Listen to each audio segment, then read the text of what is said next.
ఈ రోజు బైబిల్ అధ్యయనం మార్కు సువార్త 9వ అధ్యాయం 30 నుండి 50 వచనాలు. ప్రార్థన. తండ్రి, మేము మరొక రోజు అనుభవించినందుకు కృతజ్ఞతలు మరియు మీ మాటను అధ్యయనం చేస్తూ మా సమయాన్ని ఆశీర్వదించండి. మమ్మల్ని మీ దగ్గరకు రప్పించమని మేము కోరుతున్నాము.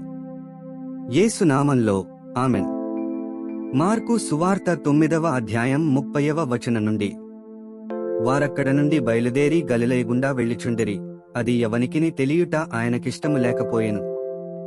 ఏలయనగా ఆయన తన శిష్యులకు బోధించుచు మనుష్యకుమారుడు మనుష్యుల చేతికి అప్పగింపబడుచున్నాడు, వారాయనను చంపెదరు, చంపబడిన 3 దినములకు ఆయన లేచునని వారితో చెప్పెను. వారు ఆ మాట గ్రహింపలేదుగాని ఆయన నడుగా భయపడిరి. అంతట వారు కపెర్నహూమునకు వచ్చిరి. వారు ఎవడు గొప్పవాడని మార్గమున ఒకనితో ఒకడు వాదించిరి గనుక, ఆయన ఇంటున్నప్పుడు మార్గమున మీరు ఒకరితో ఒకరు దేనిని గూర్చి వాదించుచుంటరని వారినడుగగా, వారు ఊరకుండిరి. అప్పుడాయన కూర్చుండి 12 మందిని పిలిచి, ఎవడైనను మొదటివాడై యుండగోరిన ఎడల వాడందరిలో కడపటివాడును అందరికి పరిచారకుడునై యుండవలెనని చెప్పి, ఒక చిన్న బిడ్డను తీసుకుని వారి మధ్యను నిలువబెట్టి వానిని ఎత్తి కౌగిలించుకుని, ఇట్టి చిన్న బిడ్డలలో ఒకనిని నా పేరట చేర్చుకునువాడు నన్ను చేర్చుకునను, నన్ను చేర్చుకునువాడు నన్నుగాక నన్ను పంపినవానిని చేర్చుకుననని వారితో చెప్పెను. అంతట యోహాను బోధకుడా, ఒకడు నీ పేరట దయ్యములను వెళ్లగొట్టుట చూచితివి, వాడు మనలను వెంబడించువాడు కాడుగనుక వానిని ఆటంకపరచితిమని చెప్పెను.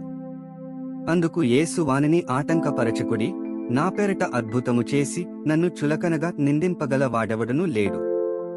మనకు విరోధి కానివాడు మన పక్షముగా నున్నవాడే. మీరు క్రీస్తువారని నా పేరట మీకు గిన్నెడు నీళ్లు త్రాగనిచ్చువాడు తనకు రావలసిన ఫలము పోగొట్టుకొనడని మీతో నిశ్చయముగా చెప్పుచున్నాను. నాయందు విశ్వాసముంచు ఈ చిన్నవారిలోనొకని అభ్యంతరపరచువాడెవడో వాడు మెడకు పెద్ద తిరుగటి రాయి కట్టబడి సముద్రములో పడవేయబడుట వానికి మేలు. నీ చెయ్యి నిన్ను అభ్యంతరపరచిన ఎడల దానిని నరికివేయుము. నీవు 2 చేతులు కలిగి నరకములోని ఆరని అగ్నిలోనికి పోవుట కంటే అంగహీనుడవై జీవములో ప్రవేశించుట మేలు. నీ పాదము నిన్ను అభ్యంతరపరచిన ఎడల దానిని నరికివేయుము. 2 పాదములు కలిగి నరకములో పడవేయబడుట కంటే కుంటివాడవై నిత్య జీవములో ప్రవేశించుట మేలు. నీ కన్ను నిన్ను అభ్యంతరపరచిన ఎడల దాని తీసి పారవేయుము. 2 కన్నులు కలిగి నరకములో పడవేయబడుట కంటే ఒంటి కన్ను గలవాడవై దేవుని రాజ్యములో ప్రవేశించుట మేలు. నరకమున వారి పురుగు చావదు, అగ్ని ఆరదు. ప్రతివానికి ఉప్పు సారము అగ్నివలన కలుగును. ఉప్పు మంచిదేగాని ఉప్పు నిస్సారమైన ఎడల దేనివలన మీరు దానికి సారము కలుగుజేతురు?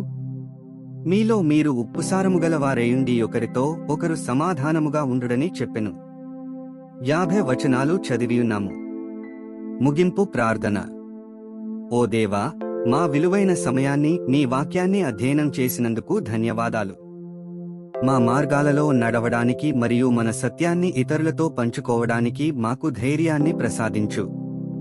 మీ పరిశుద్ధాత్మ మాకు మార్గనిర్దేశం చేస్తూ సర్వసత్యంలోకి మమ్ములను నడిపించునుగాక. ఆమెన్.